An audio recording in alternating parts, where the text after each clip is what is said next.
Hi everyone. So this is going to be like a day in the life of me. um, I'm in the kitchen a lot. Every time I call my sister, uh, she says, "What are you doing?" Well, I'm in the kitchen. I'm making something. Usually we're on video, and she says, "Oh, I see you're in the kitchen again." So yeah, this is kind of my big part of my life because I'm such a foodie. So, and I just want to show you what I'm going to be doing this afternoon with my time. So I've got such an array of stuff here, and it's all so delicious. The first thing I did was I found these amazing organic blue seedless grapes at No Frills of all places. So what I'm going to do is take these all off the stems. I'll throw them in the blender, probably not even use water. Of course I'm going to wash them because they're so juicy, and just blend them up. I have a Vitamix, and so it makes whole food drinks really with some, often without water. And this makes the most amazing grape juice. Like you've never tasted before. So they're only available in the fall, these blue grapes, and they're super good for your liver. They help to thin the bile, and they help the bile to flow better, so you can digest fats better. And I really recommend them if you can get them. They're only available for a short time, kind of at this time of the year. Maybe for 3 or 4 weeks into August, maybe the beginning of September, depending where you live. So I highly recommend that. So that's the first thing I'm going to do. And then I got this beautiful, herbs are plentiful and not so expensive this time of year. So I got this amazing hand load of dill, fresh dill. And so I washed it because sometimes it can be full of dirt, so you have to wash it, and then I let it dry. I just spread it out in a colander, and stood it up, like this in the colander, and let it drip overnight, and I made sure it's nice and dry. So what I'm going to do now is chop half of this for this amazing roasted salmon, baked salmon, I guess, dish that I make. So I take a whole salmon fillet, and I add chopped dill and chopped cilantro to a bowl with Dijon mustard, which is a little bit spicy, but has such an amazing flavor. And then I spread that mixture over the top of the salmon, squeeze lemon over that, and then I bake it at 425 for, fish doesn't take very long, maybe 15 minutes or 25 minutes if your salmon is frozen. And then the other half I'll just chop up and freeze it, so I can use it maybe in my amazing summer borscht recipe that I have. It's made with sour cream and yogurt, and it can be served as a cold soup with lots of dill in it. So that's the other thing I'll be doing today. And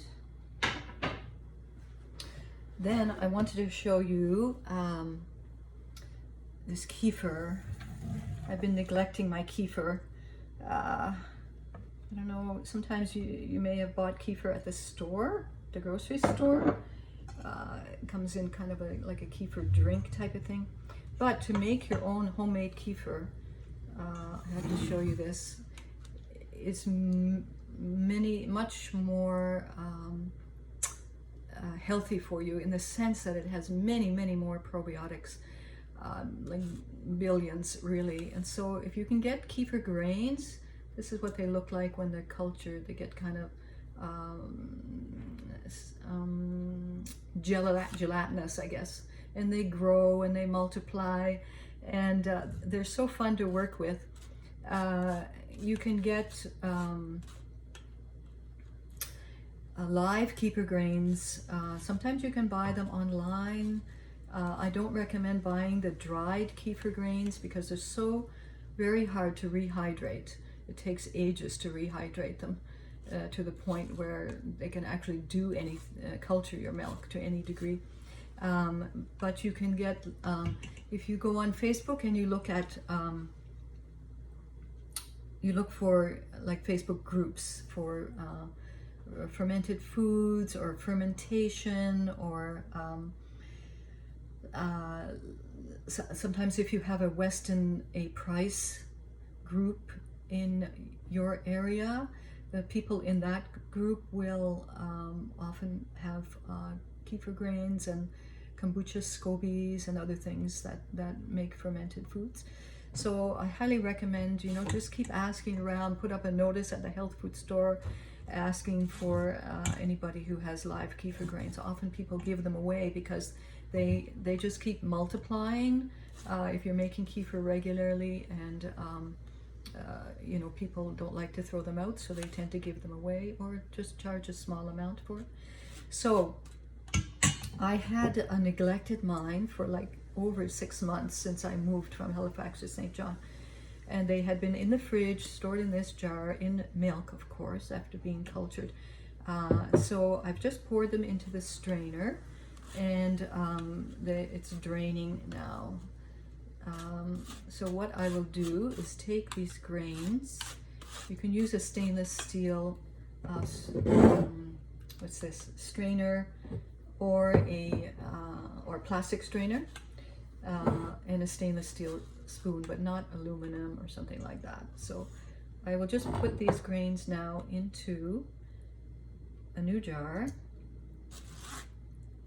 and feed them again with fresh milk.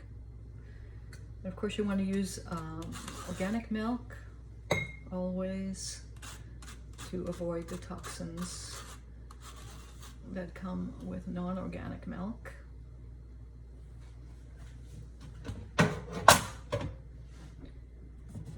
And so I've got like maybe a quarter of a cup, I'm not sure. A quarter of a cup of grains will make a liter of milk, a liter of kefir when it's cultured. And then you just cap it. Let's take this cap. I don't know where my other cap went. And you shake it up. And you just let it sit for 24 hours. It's so easy to make. You don't have to do anything else to it. You shake it a few times during that 24 hours, whenever you're passing by, whenever you think of it, because it helps to distribute the grains throughout the milk and makes a better product.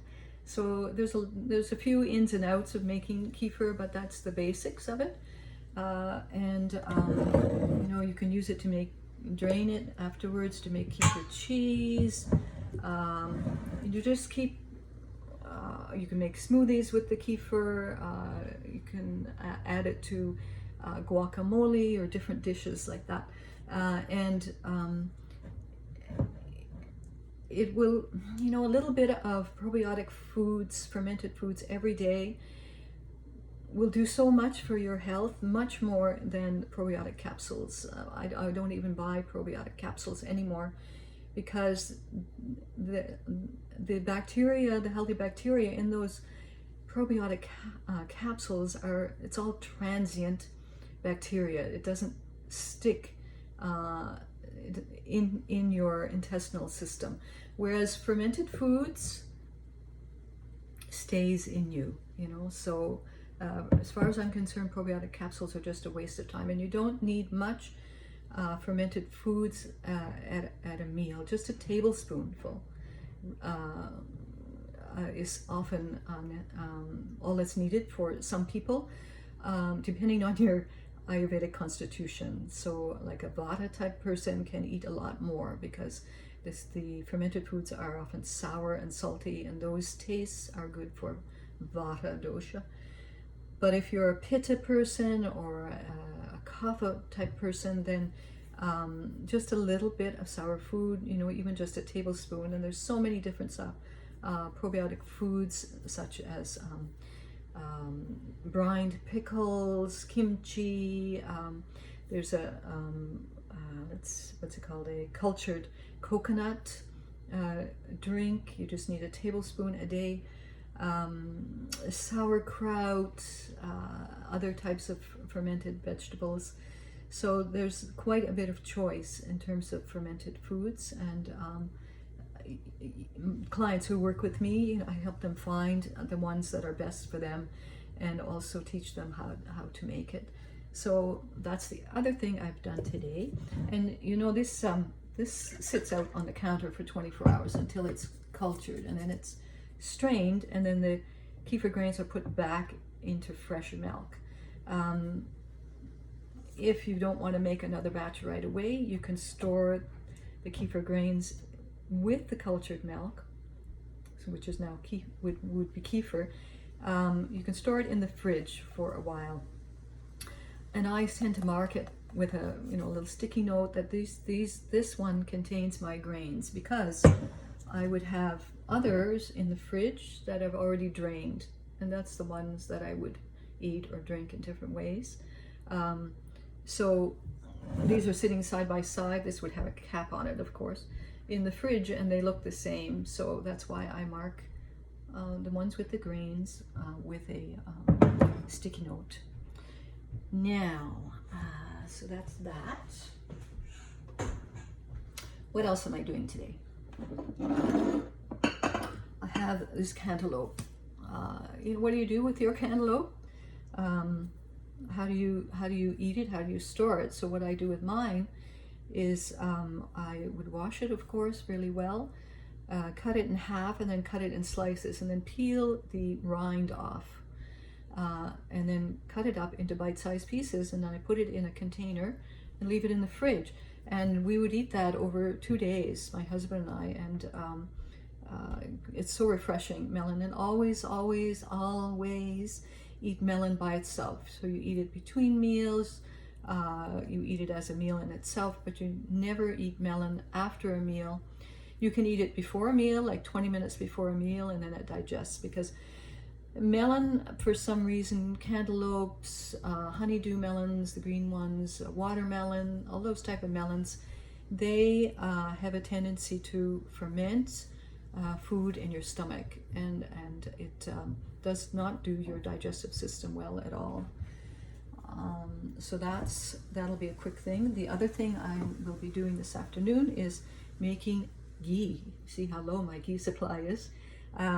So I have some unsalted organic butter here. If I could get unsalted cultured organic butter, that would be the best thing. But the next best is unsalted organic. Never use salted butter to make ghee, because it has a tendency to burn, and you don't want to get all of that salt into your diet anyways, because it's not a good type of salt. Like the Himalayan, pink Himalayan salt is the best salt. So ghee is very easy to make. I just put that in a pot,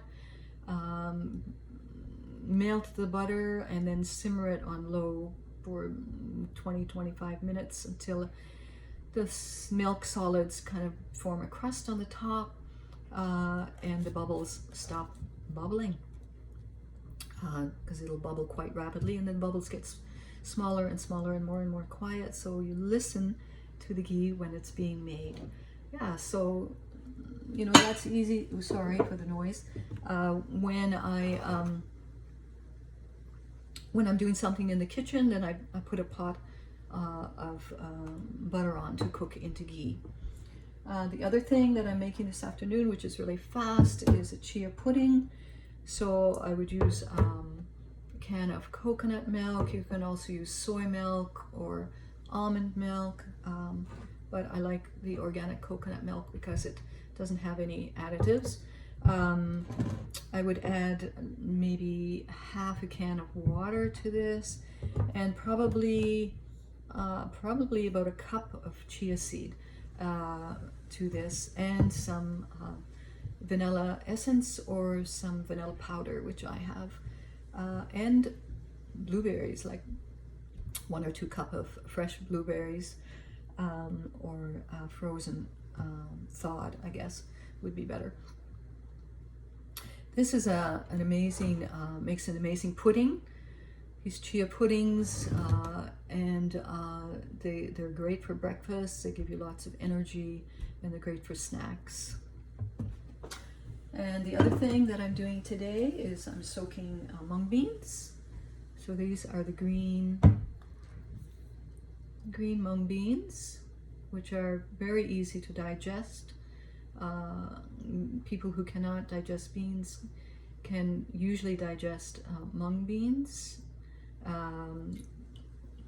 either the whole form with the green hulls or the yellow split mung, which you get at Indian grocers, or sometimes at the regular grocery store in the international section.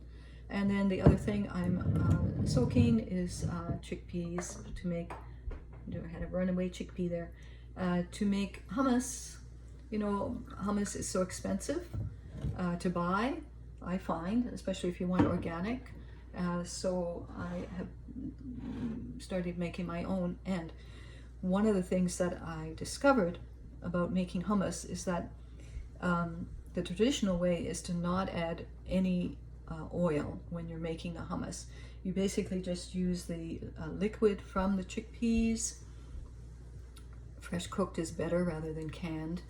And lots and lots of tahini, and lots of garlic, and lots of lemon, and some salt, and some cumin powder, some ground cumin. So that makes the most delicious hummus. And you know, just put it in wraps, stuff it with lots of veggies. So I got a busy afternoon, so just wanted to let you know what my day looks like sometimes.